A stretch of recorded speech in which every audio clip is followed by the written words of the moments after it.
नमस्कार साथियों, मैं श्रवण कुमार और आप अभी देख रहे हैं बवाल दर्पण न्यूज़ चैनल। साथियों, सहारा के पतन के एपिसोड 3 में आपका स्वागत है। अगर आपने इससे पहले का एपिसोड 1 और 2 नहीं देखा है तो कृपया करके आप उसे देख कर आइए। तो चलिए हम एपिसोड 3 को स्टार्ट करते हैं। साथियों, हम चलते हैं 25/4/2013 के डेट पे। आप यहाँ पे देख सकते हैं लिखा हुआ है, सहारा से भी विवाद से सीखे सबक। इसमें क्या लिखा गया है वो हम आपको बताते हैं।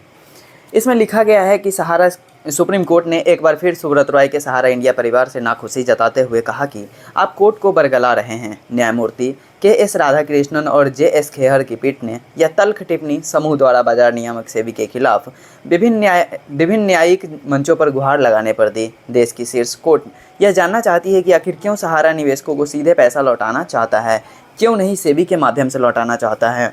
लखनऊ के सहारा समूह में रियल एस्टेट, इंफ्रास्ट्रक्चर, मीडिया, सेवा क्षेत्र, खेल और वित्त संबंधी 41 कंपनियां शामिल है और इसका आकार 11.8 खरब रुपए के बराबर है। सुप्रीम कोर्ट के निवेशकों का पैसा लौटाने के आदेश के बाद सहारा दावा करता रहा है कि उसकी कंपनियां Sahara India real estate corp limited और Sahara housing investment corp limited करीब 19,000 करोड़ रुपये उन निवेशकों को वापस कर चुकी है जिन्होंने इसमें निवेश किया था।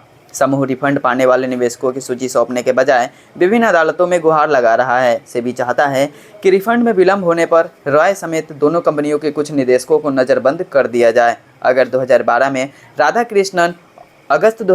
में राधाकृष्णन और खेर की पीठ ने सहारा को निवेशकों को 24,000 करोड़ रुपए लौटाने का आदेश दिया था और यह कार्रवाई सुप्रीम कोर्ट के रिटायर्ड जज B.N. अग्रवाल की देखरेख में होनी थी। तभी से बाजार नियामक सेबी निवेशकों का पैसा लौटवाने के लिए संघर्ष कर रहा है। मामले को शुरू से देखने वाले सेबी के अधिवक्ता अरविंद दत्तार कहते हैं कि इसमें लगातार चालाकी की जा रही है।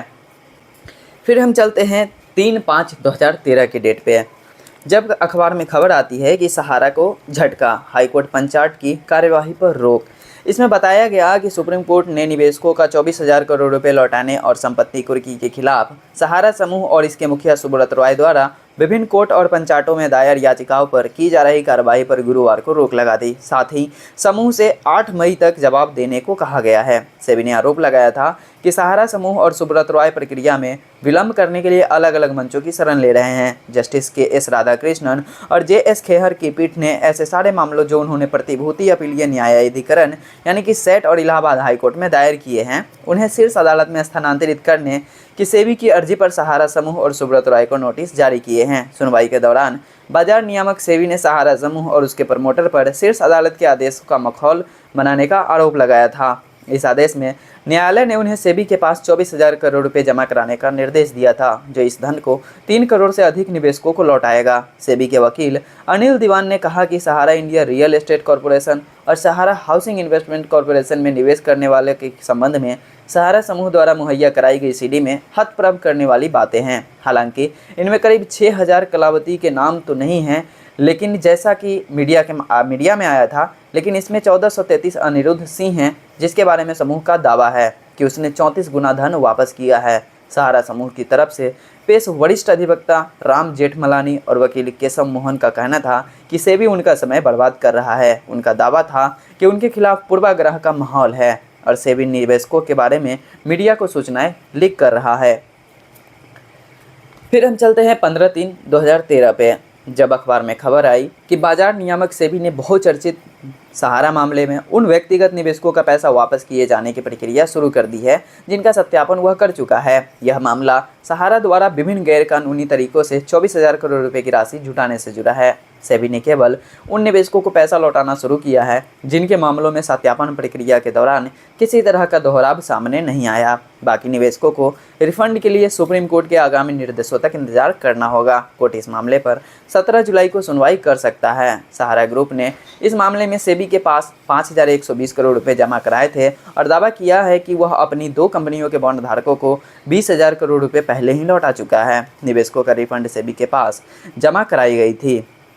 सूत्रों की माने तो सहारा का दावा है कि उसने सुप्रीम कोर्ट के 31 अगस्त 2012 के आदेश से पहले ही सीधे तौर पर रिफंड किए थे। हालांकि इस दावे की स्वतंत्र रूप से पुष्टि होनी अभी भी बाकी थी।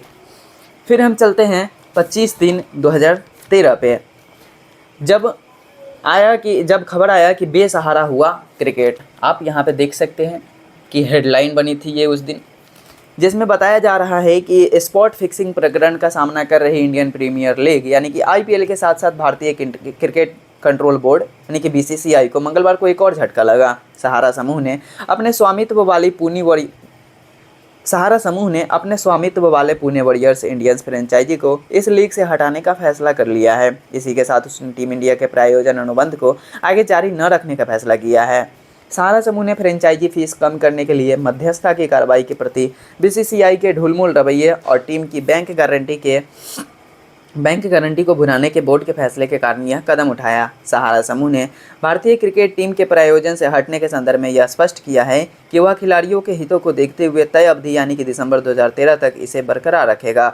सहारा समूह ने कहा कि भारतीय क्रिकेट टीम के प्रायोजन से आज से ही हटने का इरादा था, लेकिन अगर हम ऐसा करते तो खिलाड़ियों के हितों को नुकसान पहुंचता। उसने बीसीसीआई को जनवरी 2014 से नया प्रायोजन शुरू करने का समय दिया है क्योंकि वो दिसंबर 2013 तक ही राष्ट्रीय टीम का प्रायोजन जारी रखेंगे, जो मौजूदा करार समाप्त होने की तारीख है। 2010 में 1702 करोड़ रुपए में फ्रेंचाइजी खरीदने वाले सहारा ने कहा कि वह अपने प्रति बीसीसीआई के रवैये से निराश है और लीग से दोबारा नहीं जुड़ेगा, भले ही उसकी पूरी फ्रेंचाइजी फीस ही क्यों न माफ़ कर दी जाए। उन्होंने कहा कि 2010 में सहारा ने 94 मैचों के राजस्व आंकड़े के आधार पर आईपीएल फ्रेंचाइजी के लिए 1702 करोड़ की बोली लगाई थी। बीसीसीआई ने चतुराई दिखाते हुए मीडिया में 94 मैचों का आंकड़ा रखा, जिससे कि बड़ी राशि मिले, लेकिन हमें सिर्फ 64 मैच मिले। सहारा ने दावा किया कि बीसीसीआई ने मध्यस्थता और फ्रेंचाइजी फीस कम करने के लिए उसके आग्रह को लगातार अनसुना किया। हमने और कोच्चि टीम ने तुरंत विरोध किया और बीसीसीआई से बोले कि राशि में उसी अनुपात में कमी करने को कहा जिससे कि वह व्यवहारिक आईपीएल प्रस्ताव बने। कोई सुनवाई नहीं हुई। 2012 में इस टूर्नामेंट से हटने और दोबारा जुड़ने के संदर्भ में समूह ने कहा कि बीसीसीआई ने मध्यस्थता से संबंधित अपना वादा पूरा नहीं किया। बीसीसीआई ने समाधान के लिए हमसे संपर्क किया और टूर्नामेंट से नहीं हटने का आग्रह किया। मुंबई में बीसीसीआई अध्यक्ष सहित बीसीसीआई के आला अधिकारियों से चर्चा के बाद सहारा और बीसीसीआई ने फरवरी 2012 में संयुक्त बयान जारी किया। फिर हम चलते हैं 29/5/2013 पे। बैंक खातों में ही जमा होगी रिफंड, सेबी ने कहा। सहारा मामले में रिफंड प्रक्रिया में तेजी लाते हुए बाजार नियामक सेबी ने सहारा की 2 कंपनियों के वास्तविक निवेशकों को अपना व्यक्तिगत और निवेश ब्यौरा देने को कहा है ताकि उनके बैंक खाते में राशि का रिफंड किया जा सके। रिफंड लेने के लिए बैंक खाता होना अनिवार्य है और जिन निवेशकों के पास बैंक खाते नहीं हैं उन्हें अनुसूचित वाणिज्यिक बैंक में खाता खुलवाने को कहा गया है। सेबी ने एक बयान जारी कर कहा कि निवेशकों द्वारा जमा किए गए दस्तावेजों की जांच के बाद उन्हें धन लौटाया जाएगा और निवेशकों को सेबी द्वारा रिफंड के उद्देश्य से बनाए गए एक प्रारूप में रिफंड का दावा करना होगा। बाजार नियामक ने कहा कि सुप्रीम कोर्ट द्वारा 8 मई 2013 को दिए गए आदेश के मुताबिक सेबी ने वास्तविक निवेशकों को रिफंड की प्रक्रिया शुरू की है। जिन निवेशकों ने सेबी के तय फॉर्मेट में अपने निवेश के बारे में जानकारी दी है अथवा देंगे, उनके दावों का जाँच पड़ताल कर असल निवेशकों को रिफंड किया जाएगा। फिर हम चलते हैं 24/6/2013 के अखबार में क्या लिखा है उसके बारे में जानते हैं। इसमें लिखा है कि सहारा समूह के खिलाफ निवेशकों को पैसा लौटाने के मामले में कुर्की की कार्रवाई के तहत अब तक 52 करोड़ रुपए की नकदी व निवेश संपत्ति तथा 450 एकड़ जमीन सेबी के कब्जे में आ चुकी है। सहारा की 2 कंपनियों को बॉन्ड धारकों को 24,000 करोड़ रुपए से अधिक धन लौटाना है। न्यायालय के आदेश पर जब सहारा ने समय से पैसा नहीं जमा कराया तो बाजार नियामक सेबी ने फरवरी में कुर्की और खातों की जब्ती के आदेश पारित किए थे।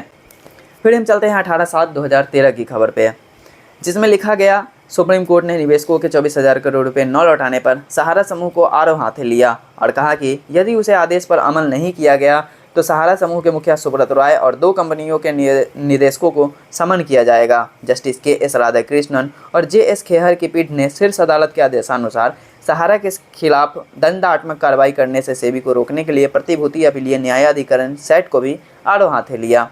पीठ ने कहा कि सहारा समूह को 31 अगस्त तक निवेशकों को उनकी रकम लौटानी चाहिए और ऐसा नहीं होने पर व्यक्तिगत रूप से पेशी के लिए तैयार रहना चाहिए। फिर हम चलते हैं 20/7/2013 में, जिसमें कि बड़े बड़े अक्षरों में ये खबर छापी गई थी। अब ये खबर क्या है हम आपको बताते हैं। इसमें है लिखा हुआ कि सेबी के चेयरमैन ने हाल में सहारा के OFCD मामले में मीडिया में एक बयान दिया है जो कि गैर जिम्मेदाराना एवं गलत है। शुरू से ही सेबी के द्वारा किए गए सभी काम सहारा को मीडिया ट्रायल के द्वारा नुकसान पहुंचाने के कार्यक्रम के तहत किए गए हैं। फिर हम जानते हैं 25/7/2013 की खबर को, जिसमें लिखा गया है कि निवेशकों का पैसा वापस कराने के आदेश पर अमल न करने का आरोप लगाने वाली अवमानना याचिका पर सुप्रीम कोर्ट ने सहारा समूह के खिलाफ सख्ती दिखाई है। शीर्ष अदालत ने बुधवार को समूह की 2 कंपनियों सहारा इंडिया रियल एस्टेट कॉरपोरेशन व सहारा हाउसिंग इन्वेस्टमेंट कॉरपोरेशन को अवमानना नोटिस जारी कर दिए। कोर्ट ने बीते साल 31 अगस्त के आदेश के मुताबिक इन दोनों कंपनियों को निवेशकों के करीब 24,000 करोड़ रुपए ब्याज सहित सेबी के पास जमा कराने थे। इन कंपनियों ने अभी तक पूरे पैसे का भुगतान नहीं किया है। Justice KS. राधाकृष्णन और जे.एस. खेयर की पीठ ने पूंजी बाजार नियामक सेबी की ओर से दाखिल अवमानना याचिका पर कंपनियों को ये नोटिस जारी किए हैं। नियामक ने अवमानना याचिकाओं में आरोप लगाया है कि सहारा समूह की इन दोनों कंपनियों ने भुगतान करने के सुप्रीम कोर्ट के बीते साल 5 दिसंबर के आदेश का पालन नहीं किया है। वैसे पीठ ने सहारा के अनुरोध पर मामले की सुनवाई 30 जुलाई तक स्थगित कर दी है। साथ ही कहा कि कंपनी को तब तक जवाब देना होगा, इसके बाद भविष्य में सुनवाई स्थगित नहीं की जाएगी।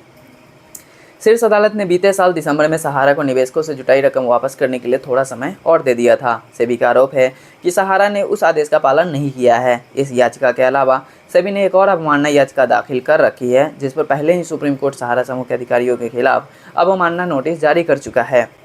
फिर हम चलते हैं 31/7/2013 की खबर में, जिसमें बताया गया कि सेबी ने मंगलवार को सुप्रीम कोर्ट से पुरजोर गुहार लगाई है कि सहारा समूह प्रमुख सुब्रत रॉय और उनकी 2 कंपनियों व निदेशकों पर कोर्ट की अवमानना मामला चलाया जाए। Justice KS. राधाकृष्णन की पीठ के समक्ष सेबी ने रॉय के इस तर्क का विरोध किया कि सहारा इंडिया हाउसिंग इन्वेस्टमेंट और सहारा इंडिया रियल एस्टेट द्वारा निवेशकों को 24,000 करोड़ रुपये लौटाने के न्यायाधिक आदेश का पालन न करने के मामले में उन्हें दंडित नहीं किया जा सकता। सेबी ने कहा कि इन कंपनियों में सुब्रत रॉय के 70% शेयर है और ऐसी स्थिति में उसे न्यायालय की अवमानना के लिए 6 महीने की कैद या जुर्माने की सज़ा दी जा सकती है। सेबी की ओर से वरिष्ठ अधिवक्ता अरविंद दातार ने कहा, इन कंपनियों का प्रमोटर होने के नाते इसमें उनकी वह स्थिति है जो कंपनियों में निदेशक की होती है, इसलिए वह भी अवमानना के लिए जिम्मेदार है। उन्हें भी कंपनियों के दूसरे निदेशकों के साथ दंड दिया जाना चाहिए। तो चलिए आज के इस एपिसोड 3 को हम यहीं पे समाप्त करते हैं। फिर हम आपसे अगले एपिसोड में मिलेंगे एपिसोड 4 के साथ।